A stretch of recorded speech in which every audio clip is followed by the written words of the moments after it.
Handle से आप लगाते हैं। देश की 26 सरकारी कंपनियां और बेची जाएंगी। 70 साल में जो भी बनाया था वो सब बेच डालेंगे। और मोदी जी सत्ता में ये कहकर आए थे, मैं देश नहीं बिकने दूंगा। बिल्कुल ठीक बात है, ऐसा ही कहा था, मुझे भी याद है। मतलब देश में कुछ भी बिकने से नहीं बचने दूंगा। मोदी है तो यही मुमकिन है, स्टॉप सेलिंग इंडिया।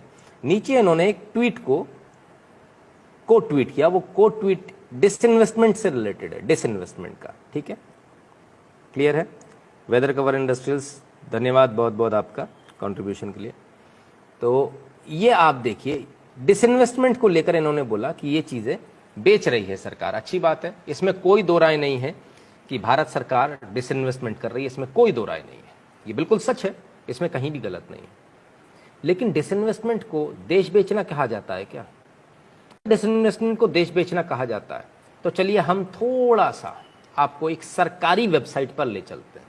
अपनी बात नहीं करूंगा मैं करूंगा तो गड़बड़ हो जाएगी, तो मैं सरकारी वेबसाइट पे ले जाता हूं। कौन सी वाली वेबसाइट पे ले जाऊंगा आपको?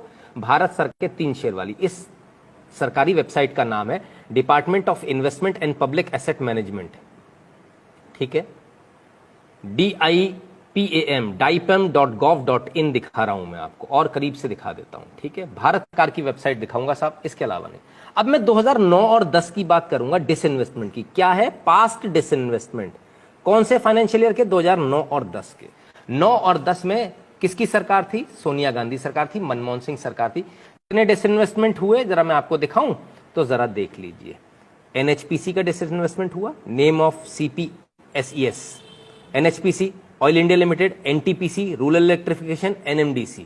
कितने हो गए? 1 2 3 4 5, एक साल में 5। ठीक है, सिर्फ 2009 और 10 में। चलिए अब मैं तो 2010 और 11 में आपको ले चलता हूं। ठीक है, फाइनेंशियल ईयर 2010 एंड 11। ये भी कौन सी सरकार है? सोनिया गांधी सरकार, right. SJVN Limited, Engineers India Limited, Coal India Limited, Power Grid Corporation of India Limited, MOIL और Shipping Corporation of India Limited. ये बेच मारे इन्होंने। पहले कितने बेचे थे? 5।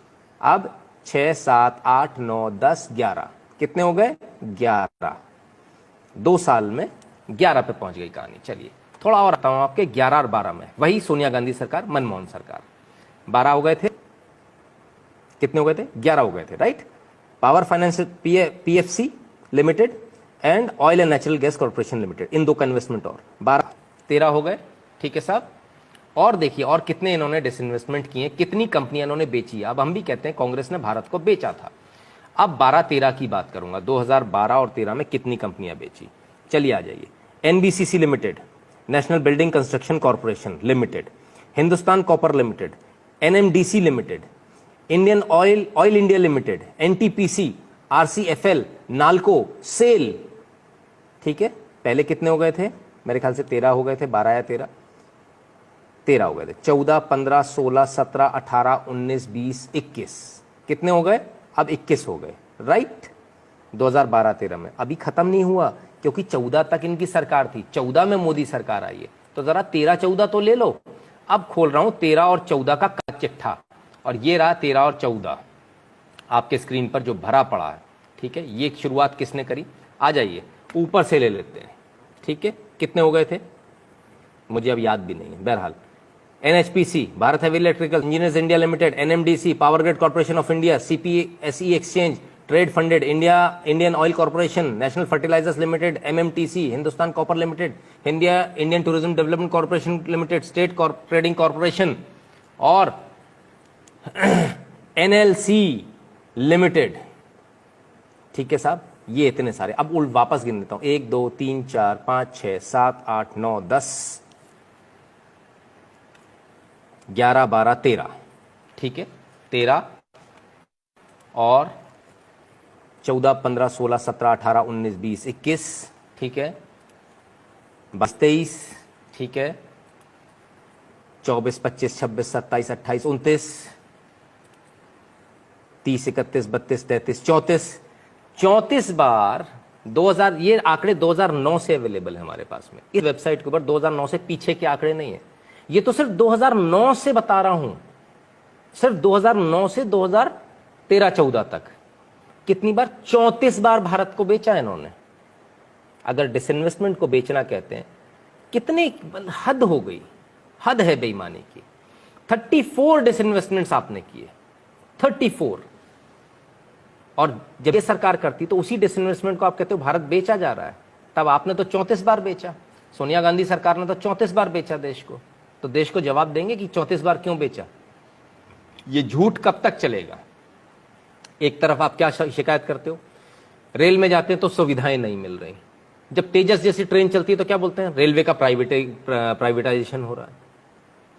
बीएसएनएल की सिम नहीं खरीदेंगे, खरीदेंगे जियो की सिम, लेकिन जिंदा बीएसएनएल चाहिए। कैसे हो जाएगा भाई। मेरे पैसे के टैक्स के पैसे पर मैं तो तैयार नहीं हूं। या तो आप बीएसएनएल की सिम खरीदो, या बीएसएनएल वाले अपनी क्वालिटी में इतना सुधार लाएं कि लोग उनकी सिम खरीदें। उन्होंने खरीदनी नहीं है, उनका रवैया बदलता नहीं है। आप सरकारी हॉस्पिटल में चले जाइए, वहां भी यही हाल है। जब सब जगह यही हाल है तो लोग क्या बोलते हैं, अरे यार इससे तो प्राइवेट में बड़ा अच्छा है। आप जाइए जियो के काउंटर पर और बस अंगूठा लगाना है आपको, और आपको सिम दे देता है और चालू हो जाती है। बीएसएनएल वाला एक दिन में भी चालू करता है सिम, तो भी एहसान दिखाकर करता है कि देखो मैंने तुम्हारी सिम जल्दी चालू करा दी। राइट, ये है। ऑयल इंडिया एनएचपीसी 2-3 बार आ गए। हाँ बिल्कुल 2-3 बार आएंगे सर, क्योंकि इसका 2-3 बार डिसइन्वेस्टमेंट हुआ है, एक बार नहीं हुआ है। जितनी बार हुआ, जितने फाइनेंशियल ईयर में हुआ उतनी फाइनेंशियल ईयर में दिखाया। और आज फिर से एनएचपीसी और इन सब का नाम आपको दोबारा मिल जाएगा। ऐसा नहीं है कि नहीं मिलेगा, क्योंकि स्टेक ऑफलोड जो होती है, सरकार की जो भागीदारी है, वो एक बार में पूरी खत्म नहीं करती सरकार, थोड़ा थोड़ा करके ऑफलोड करते। कभी 5% कर दिया डिसइन्वेस्टमेंट, कभी 10% कर दिया। सरकार को जब जितना डिसइन्वेस्टमेंट जरूरी लगता है। Right, so it is not कि एक ही बार होगा। ठीक है, तब जाना प्राइवेट में है इलाज कराने, सिम प्राइवेट चाहिए है, बैंक प्राइवेट चाहिए है, सब कुछ प्राइवेट चाहिए। तो ये सरकारी क्यों रखें फिर, जब हम सब कुछ प्राइवेट में ही जाना है। प्राइवेट में सुविधाएं अच्छी मिलती हैं, घर पे आके बैंक वाला खाता खोल देता है, आपके ऊपर उल्टे सीधे चार्जेस नहीं लगते हैं तो आप कंप्लेंट करते हो तो वापस आ जाते हैं। स्टेट बैंक में सुनवाई नहीं होती है, होता है ना आपके साथ, मेरे साथ भी हुआ है, जबरदस्ती का मेरे ऊपर डेबिट लगा दिया। ठीक है ना, तो ये तमाम सारी चीजें, जब ये सारी चीजें हैं, सरकारी स्कूल में बच्चे को पढ़ाना नहीं, प्राइवेट में पढ़ाना, तो फिर आखिर इन स्कूल को, बिल्डिंगों को, इन बड़े बड़े टेलीफोन एक्सचेंज को, इन बड़े बड़े बैंक्स को खोलने का फायदा क्या है। क्यों इसके लिए हम लोग पैसा दे रहे हैं, इनकी तनख्वाहों के लिए क्यों पैसा दे रहे हैं, इसकी कोई आवश्यकता नहीं है। सरकार भी डिसइन्वेस्टमेंट इसी प्रक्रिया के तहत करती है। सुधीर द्विवेदी जी बहुत बहुत धन्यवाद आपका। तो जब ये डिसइन्वेस्टमेंट होता है, डिसइन्वेस्टमेंट को एक जामा आजकल जो व्हाट्सएप यूनिवर्सिटी वाले अनपढ़ जो पढ़ा रहे हैं, वो ये पढ़ा रहे हैं देश बिक रहा है। तो भाई देश 34 बार बेचा, 2009 से 2013-14 तक 34 टाइम्स। और ये मैं नहीं कह रहा हूं, अगर आपको मेरे आंकड़ों पर कहीं से भी शक है तो आप कुछ मत कीजिए, आप इस सरकारी वेबसाइट पर चले जाइए और ये इस वेबसाइट को अच्छे से दिखा देता हूं, देख लीजिए, dipam.gov.in। ठीक है, उसमें आपको सब कुछ सारे आंकड़े मिल जाएंगे। चिराग जी बहुत बहुत धन्यवाद आपका। क्लियर है, बिल्कुल क्लियर है। आप लोगों को जो बेवकूफ बार बार बनाया जा रहा है उसमें समझ में आ रहा है क्या हो रहा है क्या नहीं हो रहा है। ठीक है, और ये जो सारी चीजें हैं, डिसइन्वेस्टमेंट इसलिए नहीं होता कि हमको इसको प्राइवेट कर देना है, बेच देना है। इसका मतलब ये होता है हमें इसकी कार्य कुशलता बढ़ानी, कार्य क्षमता बढ़ानी। पीपीपी पे जाती हैं चीजें, पब्लिक प्राइवेट पार्टनरशिप। ठीक है ना, उस पर जाती हैं चीजें। कोई बेच नहीं रहा, कुछ नहीं बिक रहा है, सड़कें कोई बिक नहीं जा रही, जो सड़कें बन रही हैं जिन पर आप चलते हैं। आप एक बात बताइए, सरकारी सड़कें थी तब कैसे चलते थे? 300 किलोमीटर चलने में कितना समय लगता था आपको? 10-10 घंटे लगते थे। आज एक्सप्रेसवे बन गए, आप टोल देते हो, प्राइवेट है वो, आप टोल देते हो, लेकिन आप कितनी स्पीड पे चलते हो? 120, 140। वो 300 किलोमीटर चलने में जिसमें आपको 10 घंटे लगते थे, आज कितने लगते हैं? 3 घंटे, 3.5 घंटे, ज्यादा से ज्यादा 2.5 घंटे में भी हम लोग कवर करते हैं। तो क्या बेहतर है, उसी खड्डे वाली सड़क पे से जाना?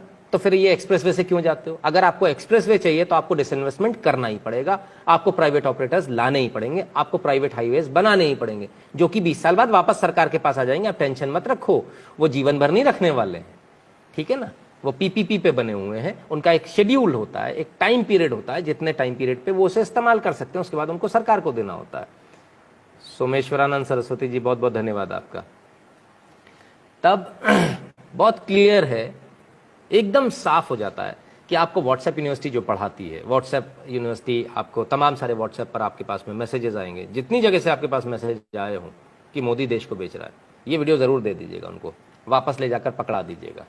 ठीक है ना, उनको भी ज़रा समझ में आ जाए कि भाई देश की जनता बेवकूफ़ नहीं है। यहाँ बहुत सारे लोग हैं जो डिसइन्वेस्टमेंट का मतलब भी समझते हैं और जो डिसइन्वेस्टमेंट के पुराने आंकड़े भी दिखा देते हैं, और वो भी सरकारी वेबसाइट से। ये हम नहीं कह रहे, ये जो वेबसाइट है ये हमने नहीं बनाई, ये वेबसाइट भी कांग्रेस सरकार ने बनाई है। 2009 से इसके आंकड़े हैं, हमारी बनाई हुई नहीं है कि मैंने घर पे नहीं बना दी, ठीक है ना। तो इसको भी बहुत क्लियरली समझने का प्रयास कीजिए। बहुत सारी चीज़ें आपके सामने आएंगी, बहुत सारी चीज़ें इस प्रकार की आएंगी जो आपको बार बार ये बताएंगी कि देखिए देश के अंदर ऐसा हो रहा है, देश के अंदर डिसइन्वेस्टमेंट हो रहा है। डिसइन्वेस्टमेंट को क्या बताया जा रहा है? डिसइन्वेस्टमेंट को बताया जा रहा है जो चीज़ें अच्छी करी जा रही हैं उसको बताया जा रहा है देश बेचा जा रहा है। ये ठीक उसी प्रकार से जैसे जब गोल्डन कोऑर्डिनेटर बन रहा था तब सरकारों ने, जब विपक्ष में बैठे हुए जो लोग थे, कांग्रेस के जो लोग थे, उन्होंने कहा था जरूरत ही नहीं है इनकी गोल्डन कोऑर्डिनेटर की। और आज आप सोचिए, आज देश के अंदर एक्सप्रेसवेज है, ये वही लोग हैं जो हर बार हर चीज़ में इन्हें अड़ंगा लगाना होता है। एक्सप्रेसवे बनते तो ये कहते सड़क बेच दी, अगर रेलवे स्टेशन का सौंदर्यीकरण करना होता है तो ये कहते हैं कि रेलवे स्टेशन बेच दिए। अभी दिल्ली का जो रेलवे स्टेशन है वो भी एयरपोर्ट की तर्ज पर बनने वाला, आपको बहुत मजा आएगा वहां जाकर। गुरुजी ऐसे लोग